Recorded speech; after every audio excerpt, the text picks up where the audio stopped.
Hi guys! Ngayon, magagawa naman tayo ng ating sabaw.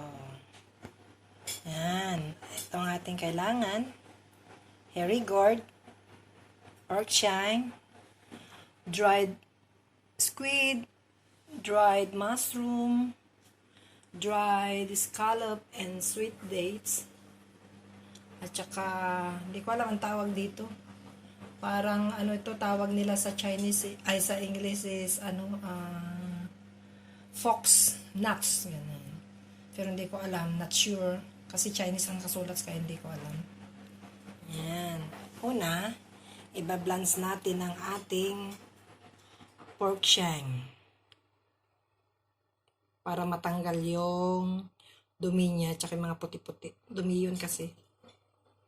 Balatan natin itong ating hairy gourd ng ganito. Kiskisin lang natin yung balat. Just scrape the skin of this hairy gourd. Huwag natin gagamitan ng peeler kasi pag yung peeler medyo makapal yung matatanggal. Ay, nalaglag. Ganito ako mag-peel ng hairy gourd.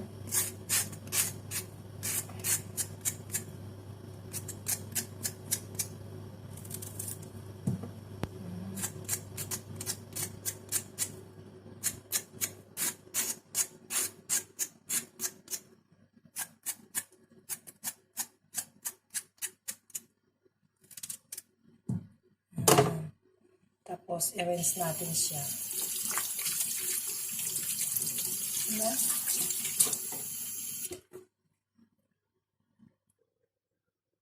Tapos, hiwain natin siya ng half at tatlo.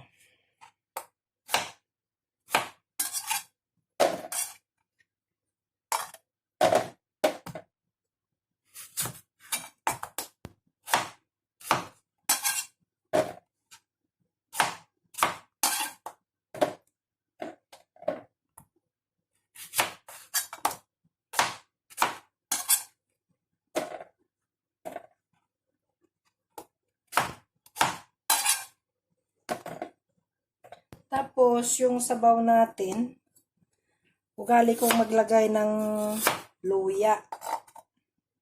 So, we add ginger in our soup.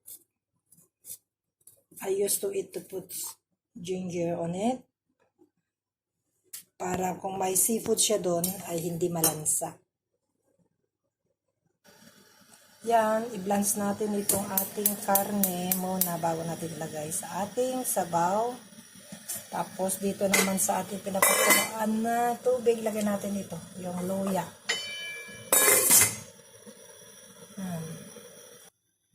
Then, we rinse all the ingredients that we halawan natin sila.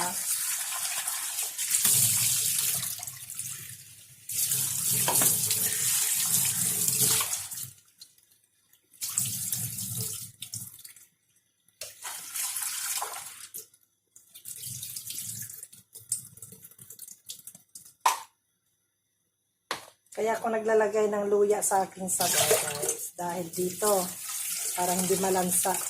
Diba, may lagay tayo. Pero kung wala kayo nito, wala kayong dry squid, pwede rin. Pwede rin wala. Kung wala rin kayong dry scallop, pwede rin wala. Diba? Dinagdag ko lang yung dry squid at saka scallop para pandagdag lasa. Gagawin natin dito, durugin natin siya. May mga kasi kami, dry scallop at saka squid.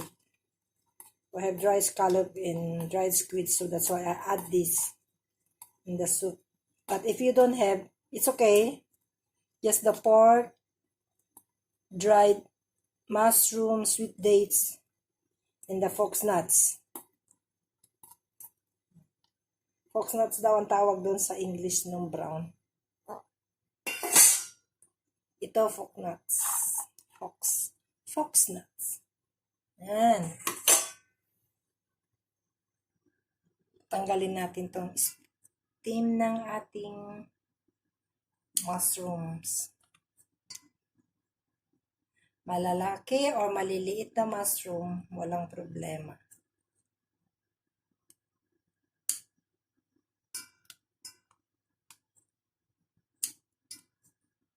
Pero kung halimbawa magtanggal kayo ng ganito, yung dried siya, itabi nyo lang kasi pwede nyo gamitin yan sa paggawa ng soup. Ako kasi tinatabi ko, halimbawa mag-stew ako ng mushroom, tinatanggal ko itong mga steam niya, para pag gumawa ko ng soup, yan na lang ilalagay ko, hindi na yung mushroom, diba? Kundi steam na lang niya. Ito naman, pwede nyo pang ibigay na kainin nila kung may mahilig sa mushroom sa kanila. Pwede nyo i-serve itong mushroom. Kasi sa akin yung binata, kinakain niya ang mushroom. Kaya nilalagyan ko siya ng ganyan. Pero kung marami ako nito na naipon, yan na lang nalagay ko, hindi ko na binibigay sa kanya. Guys, ito yung fox nut na sinasabi ko. Yan, ang Chinese niya. Hindi ko alam kasi ang English nito. Kaya pakita ko na lang yung pangalan. Yan yun. Yan guys, kumukulo ng ating pinang-blanch sa ating karne. Bakit natin i-blanch muna yung karne? Para matanggal yung mga dumi niya. Naman naman sa market, dumi talaga yan. So, ito yung mga puti-puti na yan. Yan. I-blanch natin lang sa sandali, tanggalin natin yan. Para pag napakulo tayo ng tubig, wala na yan. Hindi siya mag-aano dun sa sabaw. Yan, rinse na natin yung pork. Tapos lagyan na natin sa ating sabaw na gagawin sa ating pakukuluan na sabaw. Yan. Lagyan natin to. Tapos yung mga ingredients, mushrooms, dried scallop,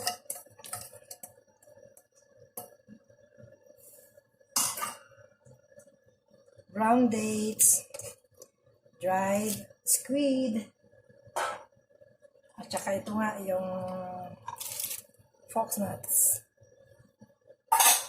At ang ating hairy gourd or marrows.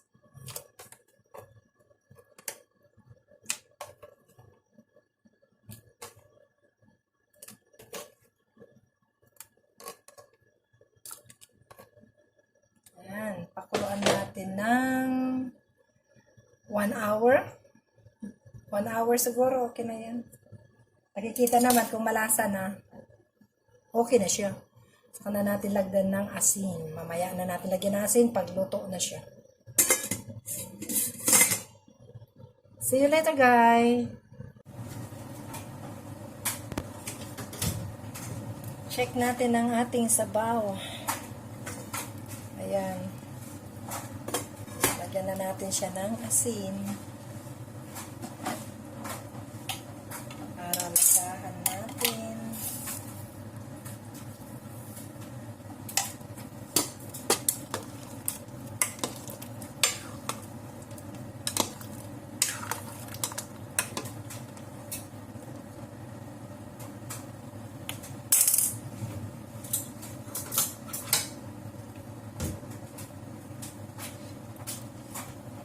Yan, okay na siya guys. Yan ang ating hairy gourd soup for today. Thank you for watching. Please like and subscribe my channel. Bye-bye.